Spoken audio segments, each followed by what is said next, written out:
Joining me for this, we have Ayodeji Samuel, associate at Block Law Consulting, joining me via Zoom. Definitely regulation. I guess that's great. For an asset class that's is still quite young, even though it's over 10 years now. And digital assets, we're beginning to get some clarity right here in Nigeria. Talk to me though about the legal side of things. 1 year after regulation started there, how are you seeing, what trends are you seeing in the legal side of things in Nigeria when it comes to digital assets? All right, so I said that the regulatory landscape for digital assets in Nigeria has been evolving, and what started from the government stance, which was cautionary, prohibitive. At some point we had institutional fragmentation where it was not clear whether it was the Central Bank of Nigeria that was exercising control over the space, or whether it was the Securities and Exchange Commission. Now we have moved to a phase where we are already developing our own digital asset rules. But there are some questions that we need to ask if you truly want to review this landscape.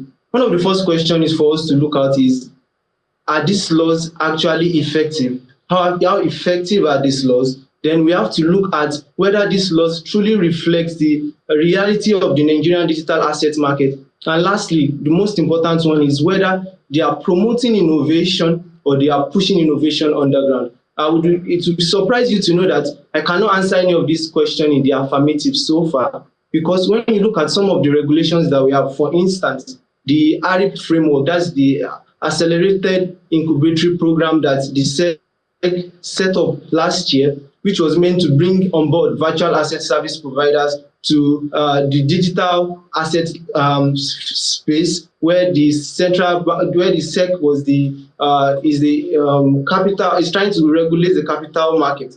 You will discover that when you check the regulations that was issued earlier this year, and that was the amendment to the Digital Issuance Act regulation that was made earlier this year, you will discover that the capital requirement for virtual asset providers is outrageous.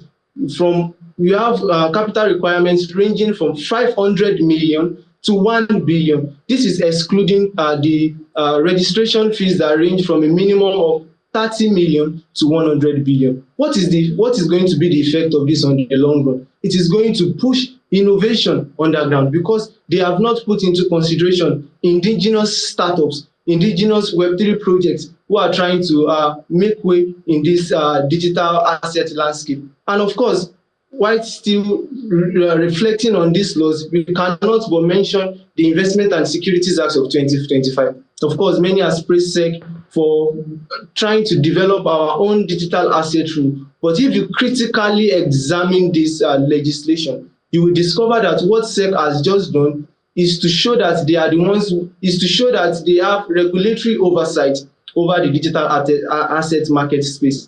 Because when you look at the regulation, you will discover that Nigeria is the first country in the entire world to categorically say that all digital assets and virtual assets are securities. And they claim that this will bring regulatory clarity and, of course, investment, the protection of the investors. But it will surprise you to know that all of this is just in theory. When they say regulatory clarity, when you look at robust framework like the MiCA, Genius Act and Clarity Act, you will discover that this legislation always balance two trends. That is the investment nature of digital currencies and the functional based approach of digital currencies. What Nigerian SEC has done is just to pay attention on the investment side of digital assets while ignoring the functional part. And do you think that's under the SEC's purview to also look at the functional side, of it there? You mentioned the investment side, because I know obviously the SEC, they're interested in, investment at this point. Does that still fall with them, if you're looking at functionality and on the tech?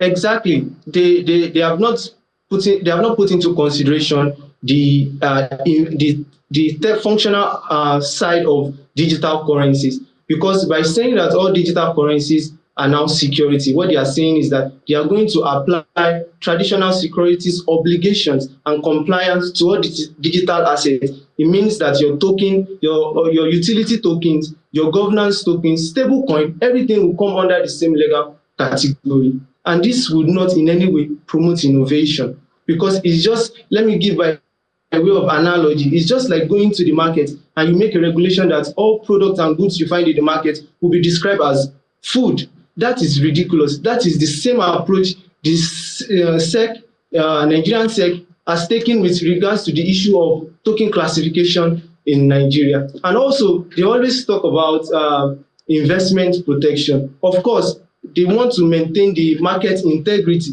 But then again, there are some questions you need to ask. You need to ask in light of the realities of the market. Let me draw your attention back to 2021 when CBN decided to issue a circular and they decided to ban all commercial banks from dealing with cryptocurrency. When market participants perceive this regulation as though there was a total and complete ban on cryptocurrency. And what happened? Market participants decided to start going into decentralized P2P, peer-to-peer markets.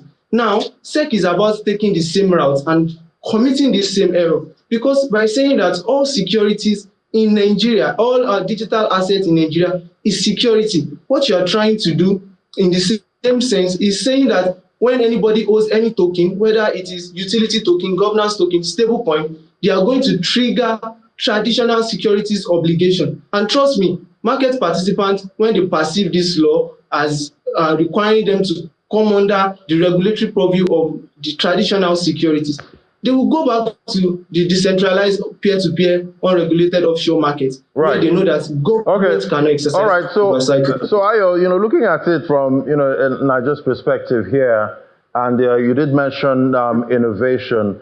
In your experience so far with what you've seen, in the digital market space, digital assets industry, are you really seeing innovations, coming out from Nigeria in a few minutes? Are you seeing any of that? Please, can you repeat that? Yeah, are you seeing innovations, in the digital asset space? Are you seeing innovations coming from Nigeria? Innovations? No, innovations, yeah, there are innovations, but the innovations are slow, and on the long run, our regulatory landscape would not promote innovation. That is the point. Because there was a statistic that was issued earlier this year by Mariblock, where they brought out research they conducted on African blockchain firms and how much VC funding they have attracted in 2025, 2024, and previous years. You will discover that Nigeria has quantity in terms of numbers of deals, but when it comes to the volume, the money that VCs are, that is venture capitalists are pouring into the Nigerian digital asset space, you will discover that it is low. Small countries such as Seychelles. Right. All right. Yes. Samuel, thank you so much. We've unpacked a lot, there, so far, and definitely, I guess, with regulation, we have to keep updating, to make sure everyone's protected, in this industry. It used to be the wild, wild west, but at some point we're getting some kind of clarity from the Securities and Exchange Commission. But thank you so much for coming on. Ayodeji Samuel, an associate at Block Law Consulting. Thank you for coming on today. Thank you too. Thank you, Mr. Ladi. All right, so yes, this first trading day, not looking so bad right here in Nigeria and on the African continent, but we're seeing in the US there, not starting off, on the best foot, at this point, but that could all switch up at some point. But definitely, we'll keep tracking the markets right here on Business Incorporated. Thank you for watching today. From me and the team, right here at Channels HQ, it's bye for now.